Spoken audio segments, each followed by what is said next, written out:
How's it going, everyone? Equinox Phoenix here, and today we are going to review The Legend of Heroes Trails in the Sky, a game that came out in... Let's check.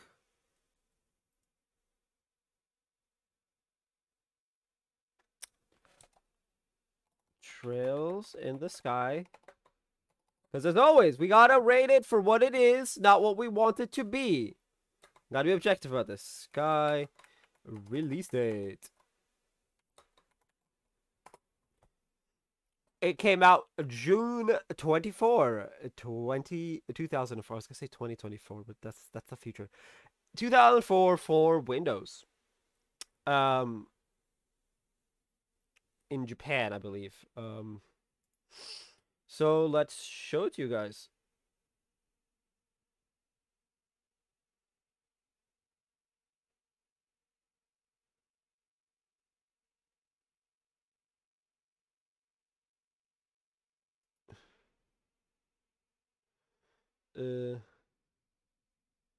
Studio mode. Let me show you guys the page.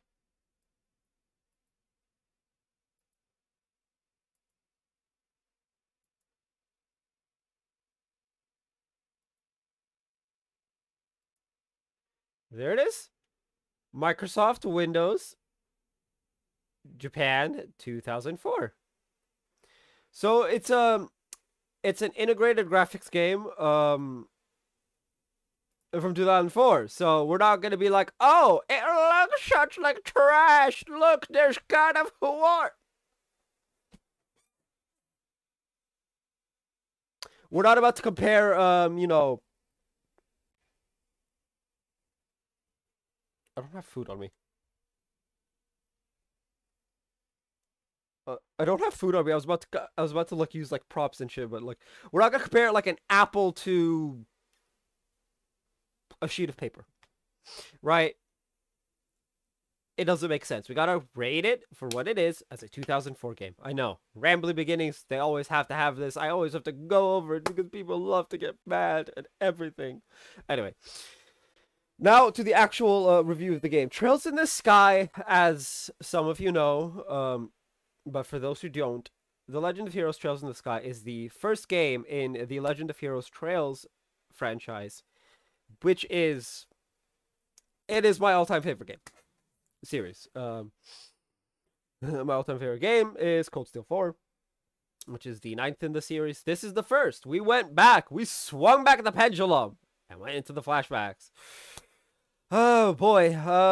Now for the story, it's a good story. Actually, oh boy, did the story have me on the edge of my seat at times. The graphics are pretty good, you know, for a game meant to be played on integrated graphics. The controls are a bit janky, which we will have seen. I believe it's in episode 1, where the PlayStation controller, like the DualSense and shit, just swung the camera for some reason. I don't know what that was all about.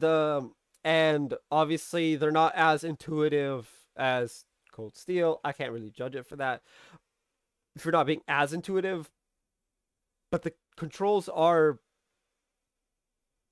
the controls. Again, it's a game from 2004. Realistically speaking, no game from 2004 has god tier controls. Like, if I look at, like, okay, except maybe like on the GBA or something, but like those are like uber simple games. This is a PC game that I was playing via controller. It's gonna have some you know, growing pains, even if this was released in 2014 in English, on PC. 10 years later, but like they're not gonna break the game down and build it from the ground up. It's a PC port to a PC port, right? It's like Windows XP to Windows 10, growing pains. Um, I will say, I would have definitely had a lot less trouble with the controls on controller, um, if I hadn't played Cold Steel, at all. Because I kept, obviously, because it's the same series, and so, like, I kept trying to play it as Cold Steel, and so, like, it just didn't. Because I played Cold Steel on the PlayStation 4. Right? We know I played on the PlayStation 4, and I have like the button mappings for both duos of Cold Steel. Because 1 and 2 have slightly different controls to 3 and 4. So I was trying to play it like 4, and so that kind of did me in, not constantly. It wasn't like a constant. Oh, it was like on occasion I'd accidentally like mispress, but that's not a big deal. The PC controls themselves, like keyboard and mouse and stuff, they are beyond amazing. The graphics is amazing both for the time and even for now. There are a lot of games that are released that are brand new AAA titles that this game has better graphics than. Um, the story, as we said, was good. Story, graphics, gameplay. And gameplay is obviously um it's an introduction. The gameplay can be better. It's not the best thing out there. It's good. It's acceptable. But again, 2004. For a 2004 game, the gameplay is amazing. But like overall, um certain aspects to it. By certain aspects, I mean your party members. When you have like 4 people in your party, the party members are all outside, so like they follow you around. This is something not even Golden Sun does, which is roughly that same era.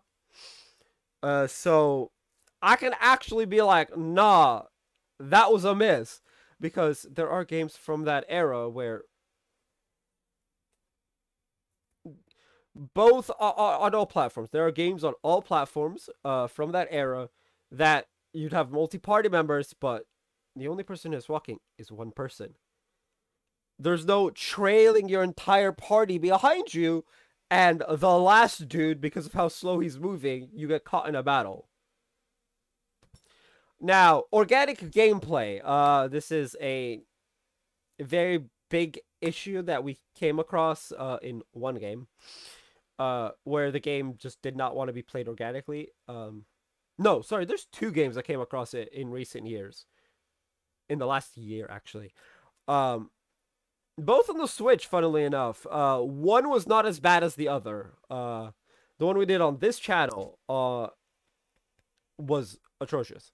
Organic gameplay, yeah, you can play it without grinding, without just by going through the story. Yes. They get that singular point. Hurrah.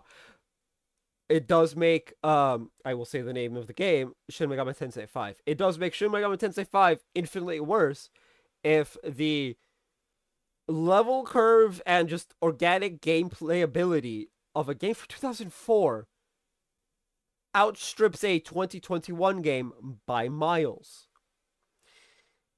Which is to say that Shin Megami Tensei 5 cannot be played organically at all. We see it in the like 4 or 5 episodes I did on the channel before. I was just like, no. I have it on the soundboard. I was gonna say fuck the shit I'm out and play the soundboard, but no, we're just gonna go with fuck the shit I'm out. Me saying it. I'm not gonna play the song. I don't want like DMCA nonsense.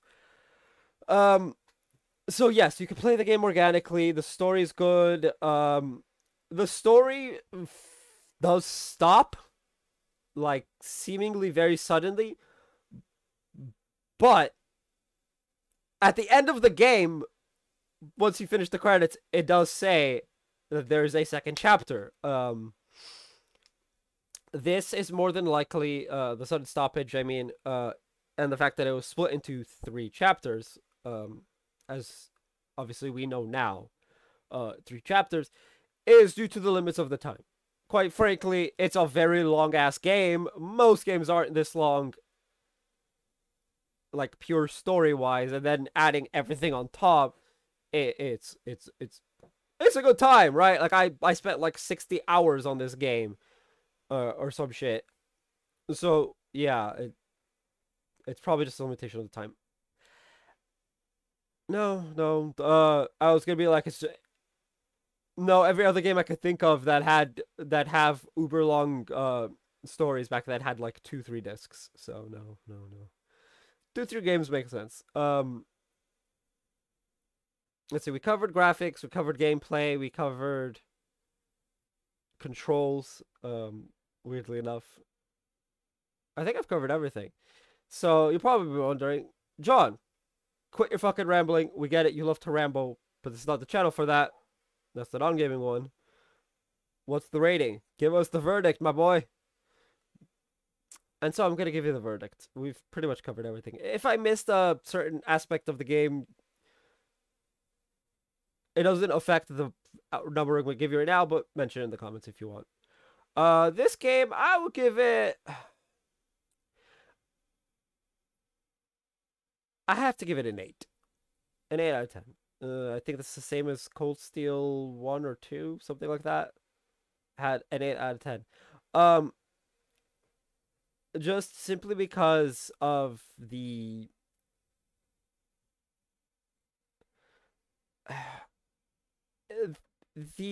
party members trailing after you is a very big flaw. We know they fixed this in at least it's fixed in Cold Steel. I don't know when they fix it exactly. I don't know if it's in SC, if it's in third, if it's in one of the Crosswell games. I don't know. We'll find out. But because of that, and just some of the side quests were just really hella weird. Like, no. This face is literally my face every time I think about some of those side quests. Oh. Yeah, yeah. I was gonna say the orbit for seeing monsters doesn't show like the big bosses. But yeah, there's your second point off. It'll show all the monsters except the big bosses for certain quests, which makes some of those very weird. Oh yeah, and then some areas didn't have maps. I forgot about that. Thank goodness for me mentioning it right now. Yeah, 8 out of 10 because some areas don't have maps. They really should. And two, so 3 reasons to give it an 8 out of 10 as listed. The trailing party members, the lack of maps in certain areas, and the fact that the bosses don't show up on the map. Full stop. That's a very big flaw. We know it gets fixed eventually. Cold Steel shows you big ass red dot for the monsters regardless. But yeah, you can be like, there's a quartz to show you the monsters. It doesn't show the big bosses. So yeah. Anyway, yeah, so like I said, it's an 8 out of 10. It's an amazing game. I recommend it highly. I will be playing through Cold Steel SC tomorrow. This is going up Sunday. I'm going to be playing it on Monday at a regular stream time. Link in the description and all that. Anyway, that's going to be for this video. If you guys haven't already, hit like, hit subscribe if you're new. I will see you guys next time. And as always, stay bright.